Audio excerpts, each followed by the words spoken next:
বিদ্রোহের যে বর্ষবরণ প্রোগ্রাম, যে অনুষ্ঠান আপনারা এই টেক্সটাইল মোড়ে নিয়েছেন, এবং এ কথা তো সত্য যে ঘটনার প্রায় 5 মাস অতিবাহিত, 143 কি 44 দিন হবে 9 আগস্ট থেকে যদি আমরা কাউন্ট করি। ঠিক সেই প্রাককালে আমরা ঠিক কোন জায়গায় দাঁড়িয়ে? তাহলে তিলোত্তমার দাবিতে আপনাদের আজকের এই অনুষ্ঠান নতুন বছরকে যেভাবে স্বাগত জানাচ্ছেন, গান, কবিতায়, প্রতিবাদে, কিছু প্রশ্ন, কিছু আশা, কিছু হতাশা, কিছু নতুন প্রশ্নকে খোঁজা, এই সমস্ত কিছুর মধ্য দিয়ে এই চেতনা তো বাঙালির চেতনা। এই চেতনাকেই হয়তো আমরা সাহিত্যে পেয়েছি, সংস্কৃতিতে পেয়েছি, রুচিতে পেয়েছি। আজকে এই বহরমপুর টেক্সটাইল মোড়ে তার একটা প্রতিফলন আমরা দেখতে পাচ্ছি। তাহলে আপনাদের আজকের এই কর্মসূচিকে West Bengal junior doctors front সম্পূর্ণরূপে সহমত রেখে আমার আন্দোলনের অভিজ্ঞতা এবং 9 আগস্টের যে ঘটনা, সেই ঘটনার প্রবাহে আজকে ঠিক কোন জায়গায় দাঁড়িয়ে আমি ব্যক্তিগতভাবে কি মনে করি, West Bengal junior doctors front কি মনে করে, সেই প্রসঙ্গে কিছু মত রাখতে চাই। এই মত রাখার জন্যই আমার আশা। তাহলে ঠিক কোন জায়গায় আমরা দাঁড়িয়ে? 9 আগস্ট যখন ঘটনা ঘটে, একজন আমার পূর্ববর্তী বক্তা আগে বলছিলেন, সেই জায়গা থেকেই সুর ধরেই বলছি। আমরা যখন শুনতে পাই, ডিউটিতে ছিলাম, আগের দিন আমার নাইট ছিল, ডিউটিতেই ছিলাম, যখন আমরা শুনতে পাই যে এই রকম ধরনের একটা ঘটনা ঘটেছে, কিন্তু তখন আমরা জানতাম না কি সেই ঘটনা। হ্যাঁ, শুনতে পাচ্ছি। সেই জায়গা থেকে সেমিনার রুমের বাইরে যখন আমরা গুটি কয়েক পিজিটি এসে দাঁড়ানো হয়, সেদিন আমাদের মনের মধ্যে শুধুমাত্র ওই একটি প্রশ্নই ছিল যে 9 আগস্ট কি ঘটেছে, যেটা ঘটেছে সেই ঘটনার সত্যের কাছাকাছি আমরা পৌঁছতে যাই। কাছাকাছি কেন বলছি? দূর, যতদূর দেখা যায় চোখ, জ্ঞান দিয়ে, অভিজ্ঞতা দিয়ে, আন্দোলনের মধ্য দিয়ে সেই পথটা হয়তো আর দেখা যাচ্ছে না, হয়তো একটু কুয়াশাচ্ছন্ন হয়ে উঠছে। তাই সত্যের কাছাকাছি পৌঁছতে চাইছি বলে আমি বলতে চাইছি। কিন্তু পৌঁছতে তো হবে, তাহলে সত্য তো জানতেই হবে। তাহলে সেদিন আমাদের মনের মধ্যে এইটুকুই ছিল যে কি হলো যে একজন কর্তব্যরত চিকিৎসককে তার কর্মস্থলে রেপ এবং মার্ডারের মতন ঘটনার ভিক্টিমাইজড হতে হলো। কি ছিল এর উদ্দেশ্য, কি ছিল মোটিভ? আজকে ঠিক 5 মাস অতিবাহিত হওয়ার পর আপনারা যদি ভেবে দেখেন, তাহলে দেখবেন আপনারা ঠিক সেই একই বৃন্তে দাঁড়িয়ে আছেন যেদিন ওই সেমিনার রুমের বাইরে ওই গুটি কয়েক পিজিটির মনের মধ্যে যে প্রশ্ন ছিল যে আমরা সত্যের কাছাকাছি পৌঁছতে চাই। তাহলে ঠিক আজ 144 দিন পর যখন এই বহরমপুর টেক্সটাইল মোড়ে আপনারাই প্রতিবাদ সভা করছেন, তখনও দেখুন চিত্রটা একই। আমরা ওই 9 আগস্ট কি ঘটেছিল সেই সত্যটা জানতে চাইছি। তাহলে এই সত্য জানার যাত্রাপথ কেমন ছিল, কি ছিল তার অভিজ্ঞতা? এই অভিজ্ঞতার মাধ্যমে পথে বেরোলেই পথকে চেনা যায়, যেমন বলেছেন, সেই জায়গা থেকে এই সমাজটাকে চেনা যায়, এই বাস্তবতাগুলোকে চেনা যায়। সেই চেনা জানার কিছু কথা আজ আপনাদের কাছে আমি রাখছি। আমাদের শুরুর দিনের মানসিকতার কথা বললাম, কি ছিল সেদিন, যে সত্য কি। আমরা প্রশ্ন করলাম যে আপনি যে বলছেন সেমিনার রুমের বাইরে ভিকটিমের যারা বাবা মা তাদেরকে ঢুকতে দিচ্ছে না, আমি তো এটা অস্বাভাবিক ঘটনা বলে মনে হচ্ছে, কেন এরকম করছেন আপনারা? সেখানে পুলিশের যে উচ্চপদস্থ লোকজন দাঁড়িয়ে আছে, তারা কেউ মূর্খ নয়, তারা কেউ বোকা নয়, তারা জানে না যে এই ঘটনার সংবেদনশীলতা কি, এরকম নয়। তাহলে কি তার উদ্দেশ্য, কেন তারা এরকম করছেন? এই প্রশ্নগুলো অনুসন্ধিৎসী মনের মধ্যে প্রশ্ন জাগায় যে কি হচ্ছে ভাই। তাহলে সেই জায়গা থেকে আমরা প্রশ্ন করি যে আপনি পরিষ্কারভাবে বলুন যে এই ঘটনা সুইসাইড না মার্ডার। কেন আমরা এই প্রশ্ন করেছিলাম? আমরা এই প্রশ্ন করেছিলাম ঠিক ওই দিন দুপুর 1:10-15 থেকে একটা মেসেজ সার্কুলেট হচ্ছিল বিভিন্ন জায়গায়, বিভিন্ন সংবাদ মাধ্যমের কাছে, যে এই heinous crime happen in RG Kar medical college in seminar room but no sign of rape and murder. তাহলে ডিসি নট উল্টো দিকে দাঁড়িয়েছিলেন, আমি ছিলাম তার উল্টো দিকে, আমার সহপাঠীরা ছিল তার উল্টো দিকে। যে আপনি বলুন এই যে মেসেজ, এইটাই কি সত্য না এর পিছনে অন্য কোনো সত্য আছে? আমি একজন চিকিৎসক, চিকিৎসক হিসেবে কোন পেশেন্টের কি অবস্থা সেইটুকু সম্যক জ্ঞান আছে, এইটাকে ব্যাকগ্রাউন্ডে রেখে আপনি কথা বলবেন, কোনো ছলচাতুরির আশ্রয় নেবেন না। তাহলে সেদিন তারা কোনো প্রত্যুত্তর দিতে পারেননি। এই প্রত্যুত্তর না দিতে পারা, যেটা জলজ্যান্ত দেখা যাচ্ছে, স্বাভাবিক দৃষ্টিভঙ্গিতে দেখা যাচ্ছে যে এটা রেপ অ্যান্ড মার্ডার, যেটা হয়তো আমরা 11টা-12টার সময় যারা সহপাঠী ছিলাম আমরা জানতে পারছি, বুঝতে পারছি, কিন্তু পুলিশ কেন নিরুত্তর? কি ছিল তার ভূমিকা, কি ছিল তার উদ্দেশ্য? সেই জায়গা থেকে আমরা যখন মনে করি যে না ঠিক হচ্ছে না, আমরা ম্যাজিস্ট্রেট ইনকোয়েস্টের দাবি তুলি। আমরা মনে করি যে এই কলকাতা পুলিশের প্রতি যে অবিশ্বাস, যে জায়গা, যে এই তদন্ত সঠিক পথে তারা করতে পারবে না, এবং হয়তো সেদিন যদি ওইখানে ওই কোটি কয়েক পিজিটি না দাঁড়াতো, তাদের মনুষ্যত্বের মানবিক চেতনা নিয়ে বা ওইটুকু অনুসন্ধিৎসী মন নিয়ে যে কি হয়েছে এই সত্যটা জানবো, আপনি বলুন this is suicide or murder, কি কি কি হয়েছে আপনি জানান না, তারা বলতে প্রস্তুত নয়। সেই জায়গা থেকে আমরা ম্যাজিস্ট্রেট ইনকোয়েস্টের দাবি তুলি এবং ম্যাজিস্ট্রেটের প্রেজেন্সে পোস্টমর্টম হওয়ার দাবি তুলি। তাহলে অনাস্থা সেদিন থেকেই শুরু হয়েছিল কলকাতা পুলিশের ইনভেস্টিগেশনের তদন্ত প্রক্রিয়ার উপর। কলকাতা পুলিশের যে তদন্ত প্রক্রিয়া, সেই তদন্ত প্রক্রিয়া আপনারা দেখেছেন, আপনারা জেনেওছেন যে সকাল 10টা, 9:30, 9:50, 10টা ঠিক এই সময় পার্শ্ববর্তী যে টালা থানা, সেই টালা থানার পুলিশ অফিসাররা যখন আসেন, তাদের দল যখন আসে, তাদের টিম যখন আসে, তাহলে প্রিন্সিপাল কেন এফআইআর করলো না? কি ছিল তার উদ্দেশ্য? তাহলে টালা থানা সুমোটো করে কেন তারা এফআইআর করলো না? রেপ অ্যান্ড মার্ডারের মতন ঘটনা দেখেই যেটা বোঝা যাচ্ছে, তাহলে টালা থানার দিক থেকে স্বতঃপ্রণোদিতভাবে এই ভূমিকা ছিল না কেন? তাহলে পুলিশের যে এই ভূমিকাগুলো আমরা দেখতে পাচ্ছিলাম, অনুসন্ধানশীল মন এই প্রশ্নগুলোর মধ্যে কোশ্চেন তৈরি করে যে না ঠিক হচ্ছে না। তাহলে ঠিক যে মুহূর্তে হচ্ছে না আমরা মনে করি, সেই মুহূর্তে আমরা তার বিরুদ্ধে সোচ্চার হয়। তাহলে যেটুকু সেই দিনের অনুসন্ধানশীল মনের মধ্যে প্রশ্ন ছিল, যেটুকু মূল্যবোধ ছিল, যেটুকু চেতনা ছিল, সেই চেতনার জায়গা থেকে আমরা প্রতিবাদ করেছিলাম। আজ 4.5 মাস পর যদি অতিবাহিত হওয়ার পর সেই সমস্ত প্রক্রিয়াগুলোকে আপনারা দেখেন, তাহলে দেখতে পাবেন এই ধীরে ধীরে যখন এই ঘটনা ঘটতে থাকে, অগ্রসর হতে থাকে, তদন্তের গতি প্রকৃতি আসতে থাকে, একজন একুশ সঞ্জয় রায় অভিযুক্ত হয় এবং অ্যারেস্ট হয়। এই ঘটনা যখন সামনে আসে তখন আমরা বুঝতে পারি যে কে এই সঞ্জয় রায়, একজন সিভিক ভলেন্টিয়ার, যে এই হসপিটালের কেউ নয়। সে কিভাবে একটা হসপিটালের ডিপার্টমেন্টের চেস্ট মেডিসিন ডিপার্টমেন্টের ভিতরে ঘটে, যেটা একটা এমার্জেন্সি বিল্ডিং এর 3rd ফ্লোর, তারপরেও তার সেমিনার রুমে পৌঁছাতে গেলে তাকে একটা সেফড এরিয়া, প্রায় 100 মিটারের কাছাকাছি এরিয়া ক্রস করে যেতে হয়। তাহলে সে কিভাবে এই ধরনের ঘটনা ঘটাতে পারে? একজন হসপিটালের বাইরের মানুষ। তাহলে একটা নর্মাল সাইকোলজি থেকে আমরা বলছিলাম, আমাদের মন বলছিল এই ঘটনায় একজন ব্যক্তির পক্ষে ঘটানো সম্ভব নয়। আজ সেদিন আমরা বলছিলাম ডে 1, ডে 2, ডে 3-তে, আজকে সারা ভারতবর্ষ বলছে। কিভাবে বলছে? আপনারা যদি সাম্প্রতিক জায়গাগুলো দেখেন তাহলে দেখবেন এই আন্দোলনের যে পরম্পরায় যে ডিটেলসগুলো উঠে এসছে, সেই ডিটেলসগুলো আমি একটু একটা করে বলবো, আপনারা একটু ধৈর্য ধরে শুনবেন। আবার যদি দেখেন এই আন্দোলনকে কেন্দ্র করে ওই দিনের কোটি কয়েক পিজিটির যে অনুসন্ধানশীল মন, যে মূল্যবোধ, যে সচেতনতা, সেই সচেতনতার যে রিফ্লেকশন 14ই আগস্টে পরিলক্ষিত হয় সারা বাংলা জুড়ে, সারা ভারতবর্ষ জুড়ে। সেই জায়গা থেকেই আমরা বলেছিলাম আরজি কর দিচ্ছে ডাক, অভয়া বিচার পাক। 14ই আগস্ট, 15ই আগস্ট সেটা শুরু হয়, সারা বাংলা দিচ্ছে ডাক, অভয়া বিচার পাক। সারা দেশ দিচ্ছে ডাক, অভয়া বিচার পাক। এই সুরে সারা বাংলা সম্পৃক্ত হতে পেরেছে। তাহলে এই ছিল সেদিন বাংলার মূল্যবোধ, সচেতনতার জায়গা।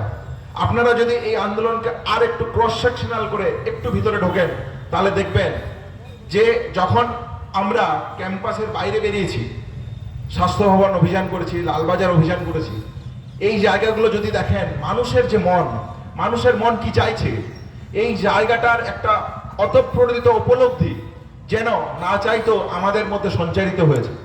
কিভাবে সেই সঞ্চারিত, কি সেই ঘটনা? যদি আমরা দেখছি লালবাজার অভিযানের ওই জায়গায় একজন বৃদ্ধ, সে তার পাশে একটা স্টল আছে শুধুমাত্র, সে সেই স্টলে ওই রুটি আর পাউরুটি বিক্রি করে। যখন দেখছে ওইখানে জুনিয়র ডাক্তাররা বসে আছে, শুয়ে আছে, তাদের মুখে শুধুমাত্র কণ্ঠে একটাই স্লোগান যে আপনি ওই ব্যারিকেড খুলুন, আমরা সিপিকে মনে করিয়ে দিতে চাই তাই অপদার্থতার কথা, তার পদত্যাগের কথা। কেন তার পদত্যাগ করা উচিত, কেন তিনি এই পদে থাকার যোগ্য নয়, যার সুপরিকল্পিত জায়গা আমরা রেখেছি। যে সিপি ঘটনাস্থলে প্রেজেন্ট থেকে ঘটনাস্থল কর্ডন করতে ভুলে যায়, এফআইআর করতে ভুলে যায়, তথ্য প্রমাণ লোপাটের মতন অভিযোগ উঠে আসে, 14 তারিখের ভ্যান্ডালিজম আপনারা দেখেছেন আরজিকরের বুকে, তারপরে এই সিপির থাকার প্রশ্ন বলে আছে বলে আমরা মনে করি না। আরো নানান ঘটনাবলী উঠে আসে। তাহলে ওই যে মানুষ, সে কি ভাবছে? সে ভাবছে যে এই আন্দোলনে আমি সম্পৃক্ত হব কিভাবে। তাহলে এই মানুষটা সম্পৃক্ত হচ্ছে এইভাবে যে এই জুনিয়র ডাক্তাররা যদি তার কাছ থেকে একটা পাউরুটি খায়। একজন মানুষ একটা পাখা নিয়ে আসছে, সে শুধু হাত পাখা করে, শুধু তার এটাই কাজ, সারাদিনে সে শুধু এটাই করে, এইটুকুই কাজ। সে আন্দোলনের শক্তি হিসেবে এইটুকুই দেখে। যদি আমরা সারা ভারতবর্ষ, সারা পশ্চিমবাংলার দিকে একটু তাকিয়ে দেখি, তারা দেখবো যে আপনারা কিন্তু সেদিন চুপ করে বসেছিলেন না, কি ছিল আপনাদের মনের মধ্যে।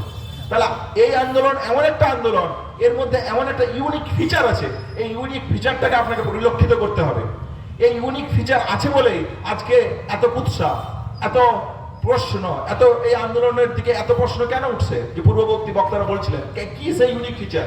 ইউনিক ফিচার হচ্ছে এটাই যে আরজিকরের বুকে একটা ঘটে যাওয়া নৃশংস ঘটনা, যে ঘটনাকে কেন্দ্র করে তার সহপাঠীরা ন্যায় বিচারের দাবিতে আন্দোলন শুরু করেছে। সেই জায়গাতে এই যদি সত্য হয় যে দোষীদের গ্রেপ্তার করতে হবে, আপনারা যারা ক্রিমিনাল তাদেরকে অ্যারেস্ট করুন, এই ছিল এই 9 আগস্টের ঘটনার মূল দাবি। আপনি বহরমপুর টেক্সটাইল মোড় থেকে, এই জায়গা থেকে আপনি সেই দাবির সাথে সমসুরে সোচ্চারিত হতে পারছেন, সেই আন্দোলনকে সমসুরে সর্বশক্তি দিতে পারছেন, সেই আন্দোলনকে শক্তিশালী করতে পারছেন। এই আন্দোলন কোন নেতার মুখোমুখি হয়ে থাকেনি। কেন থাকেনি? তাহলে আবার দেখো, যারা পায়ে চায়ের মোড়ের দোকানে আছে, যারা রাস্তায় কিছু এক্স স্টুডেন্ট আছে, কিছু প্রাক্তনী কলেজের আছে, বাড়ির কিছু মহিলা আছে, কিছু পরিচারিকারা আছে, তারা তাদের মতন করে এই আন্দোলনকে পরিচালিত করছে। তাহলে বাংলা এমন একটা আন্দোলন দেখাতে পেরেছে যে আন্দোলনের দাবির সাথে সম্পূর্ণরূপে সহমত থেকে সেই আন্দোলনের সমশক্তি তাকে দেওয়া যায়, যাতে ওই আন্দোলন তার দাবির সুনির্দিষ্ট লক্ষ্যে পৌঁছাতে পারে। তাহলে এই ছিল এই আন্দোলনের ইউনিক ফিচার। তাহলে এই ইউনিক ফিচার শাসক দলের কাছে আজকে চক্ষুশূল কেন? যে ভাই কবিতা লিখছে, গান লিখছে, সে শাসকের যে রক্তচক্ষুর প্রশ্ন তুলছে, কেন সে এই রক্তচক্ষু বিস্ফারিত করছে, আজকে এই ঘটনা থেকে মনে করে দেখতে হবে আপনাদেরকে। সে কি চাইছে? সে কিভাবে এতদিন বিভিন্ন আন্দোলন, বিভিন্ন দাবি দেওয়া মানুষের অভ্যেসকে সে কিভাবে দমিত করে? সে দমিত করে এইভাবে যে একজন নেতা আসবে, সে বলে দেবে এই আমাদের দাবি, এই দাবিতে তোমরা স্লোগান দাও। তারা স্লোগান দেবে, বাইক মিছিল হবে, পেট্রোল পাম্পে একটা চিরকুট দেওয়া থাকবে, সেই চিরকুট সে বাইকে তেল ভর্তি করবে। কিন্তু আপনারা যারা এই বহরমপুর মোড়ে আন্দোলন করেছিলেন, আপনারা কি কেউ বলেছিলেন যে আমার বাইকের টাকাটা বাবু দিয়ে দিও, তেলের টাকাটা দিয়ে দিও? তাহলে নয়। তাহলে মানুষ তাদের নিজস্ব সচেতনতার জায়গা থেকে, মূল্যবোধের জায়গা থেকে, নিজেদের ন্যায়সঙ্গত একটা দাবির জায়গা থেকে সেই দাবিকে শক্তিশালী করার লক্ষ্যে যখন মানুষ রাস্তায় নামে, শাসক এই মানুষকে ভয় পায়, এই মূল্যবোধকে ভয় পায়, এই সচেতনতাকে ভয় পায়। তাহলে এই মূল্যবোধ সচেতনতাকে আমাদের জাগিয়ে রাখতে হবে। যদি একটি ঘটনার কথা বলি, যে ঘটনাটাকে আমার হৃদয়ের খুব কাছের, রাত স্বাস্থ্য ভবন তখন অভিযান আমরা তখন ওখানে বসেছিলাম। আপনারা যদি ওই জায়গাটা দেখেন, দেখবেন একটা ব্যারিকেড করা আছে, তারপর ছাত্রছাত্রীরা বসে আছে, সামনে একটা স্টেজ আছে। একজন বৃদ্ধ মহিলা, 50-55 বছর বয়স হবে, সেই বৃদ্ধ মহিলা রাত 2:30-3টে বাজছে, আমরা মিটিং করে একটু রেস্ট নিতে যাবো বলে বেরিয়ে আসছি। সামনে একটা অফিস ছিল, ওই অফিসে গিয়ে ঘুমাতাম সেখানে রাতটুকু। তো ওইদিকে এগিয়ে যাচ্ছি, একজন বৃদ্ধ মহিলা একটা কন্টেনার, একটা বড় কন্টেনার, সেই কন্টেনারে স্বাভাবিকভাবেই ওটা গরম আছে বলে বোঝা যাচ্ছে, কারণ উনি বিভিন্ন জিনিস দিয়ে কন্টেনারটাকে ধরে রেখেছে। দেখেই তার বোঝা যায় একটা অসহায়, মানে দিন আনা দিন খাওয়া মানুষের যেরকম পরিলক্ষিত হয়, যে কর্মশক্তি যেটা দেখে বোঝা যায়, ঠিক সেই রকম একজন বৃদ্ধ মহিলা।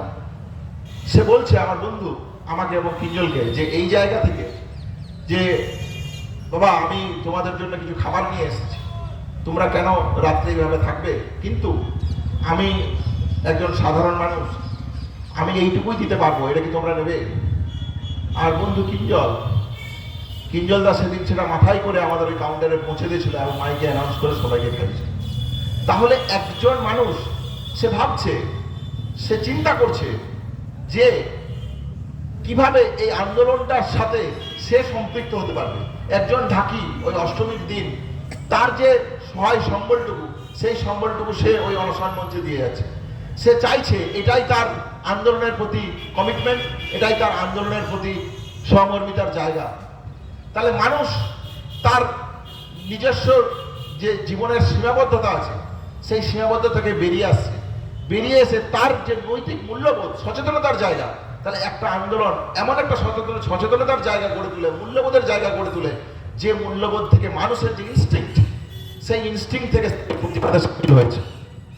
আবার যদি দেখুন, তাহলে আমরা তো বলতেই পারি হ্যাঁ, অনেক মূল্যবোধ হয়েছে, অনেক নৈতিকতা হয়েছে, হাতের দিনের শেষে কি থাকলো? তাহলে যদি কোনো আন্দোলনের জায়গাকে পরিলক্ষিত করতে হয়, তাহলে ইতিহাস থেকে যদি শিক্ষা নিতে হয়, পিছনের দিক থেকে ফিরে তাকাতে হয়। সমস্ত আন্দোলনেই বিভিন্ন ফেজ থাকে, বিভিন্ন স্তর থাকে। আপনারা ইতিহাস যদি ঘেঁটে দেখেন, এখানে শিক্ষক মহাশয়রা আছেন, তারা বলবেন যে ইতিহাসের থেকে যদি শিক্ষা নিতে হয়, তাহলে প্রত্যেকটা সময়ে প্রত্যেকটা ফেজ থাকে। সারা বছর 365 দিন একই রকম ফেজে আন্দোলন চলছে, একই রকম ফেজে তীব্রতায় আন্দোলন চলছে। আমরা ইতিহাসে কখনো এরকম কিন্তু দেখি। তাহলে কি হয়? 9ই আগস্টের যে ঘটনা, 14ই আগস্টের যে ঘটনা, সেই ঘটনাকে কেন্দ্র করে যে কর্মসূচি, যে তীব্রতা, স্বাভাবিকভাবেই 4.5 মাস, 5 মাস পর আমাদের সমস্ত কাজ, চিকিৎসক সমাজের সমস্ত কাজকর্ম, শিক্ষকদের কাজকর্ম, সাধারণ পথ চলতি মানুষের কাজকর্ম, তার স্বাভাবিক যে জীবনের ছন্দ, সেই ছন্দকে সামনে রেখে আজকে যখন এইরকম বিভিন্ন পশ্চিমবাংলা জুড়ে আজকে বিভিন্ন বড় কনভেনশন, শুধুমাত্র বহরমপুরে হচ্ছে এরকম নয়, তারা বিভিন্ন জায়গায় যে কনভেনশন হচ্ছে, পথসভা করছে, সাধারণ মানুষ একত্রিত হচ্ছেন, এইগুলোকে মনের মণিকোঠার মতো সযত্নে সুরক্ষিত করতে হবে। এইগুলো হচ্ছে এই উন্নত আদর্শের, উন্নত মূল্যবোধের এক একটা অন্তিম গ্রহণ। এগুলোই হচ্ছে আমাদের কাছে ভবিষ্যতের প্ল্যাটফর্ম, যে প্ল্যাটফর্ম উন্নত নৈতিক চেতনা দিয়ে বলতে পারে যে এটা অন্যায় হয়েছে। এইখানে তো কেউ বলছে না যে 9ই আগস্টের ঘটনা একটা অন্যায় হয়নি, কিন্তু শাসকদল তো বলছে যে ওটা কিছুই হয়নি।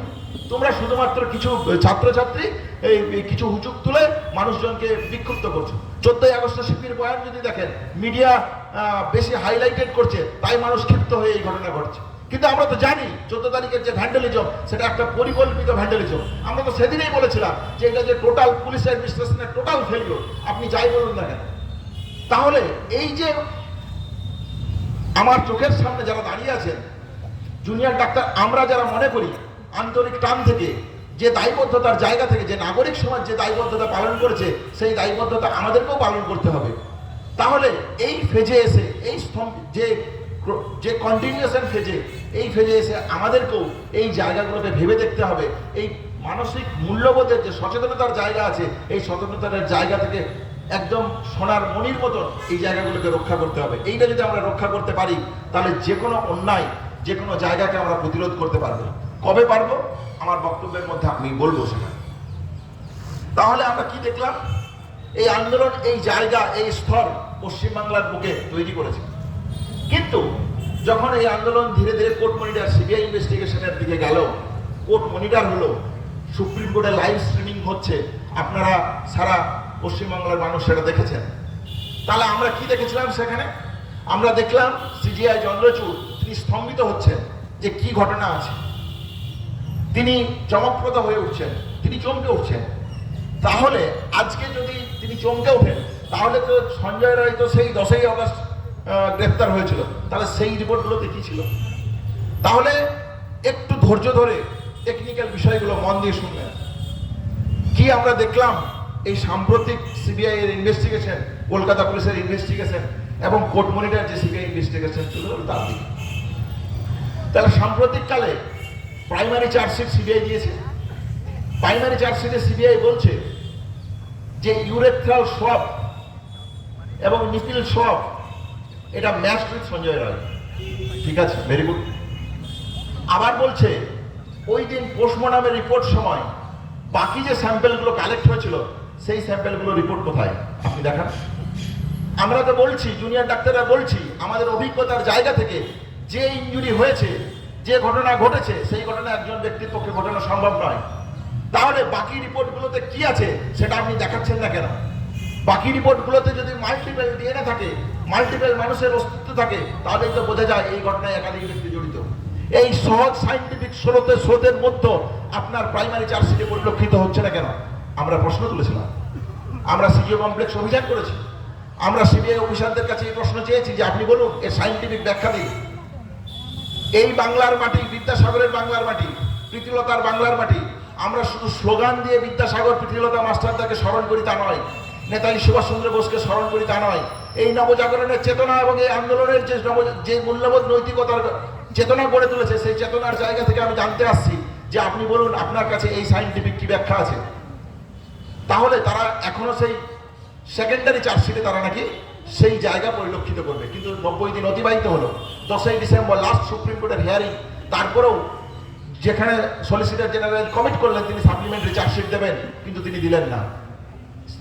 যে চিফ জাস্টিস, নতুন চিফ জাস্টিস, সে ডেট দিলেন 3 মাস পরে। তাহলে সুপ্রিম কোর্টের ভূমিকা নিয়ে প্রশ্ন ওঠে না? সুপ্রিম কোর্টের কি ভূমিকা? যখন আমাদের কর্মবিরতি চলছিল সেদিন আলোচনা হচ্ছে ঘন্টার পর ঘন্টা জুনিয়র ডাক্তাররা কর্মবিরতি করবে কি করবে না, ঘন্টার পর ঘন্টা আলোচনা হচ্ছে কোথায় সিসিটিভি লাগানো হবে, কোথায় টাস্ক ফোর্স, বিচারের প্রশ্ন কোথায়। আমরা কর্মবিরতি তুলে নিলাম, আমরা সিসিটিভিরও দাবি রাখছি না, আপনি বিচার নিয়ে আলোচনা করুন। প্রশ্ন চলে গেল 3 মাস পর, 17ই মার্চ। কেন?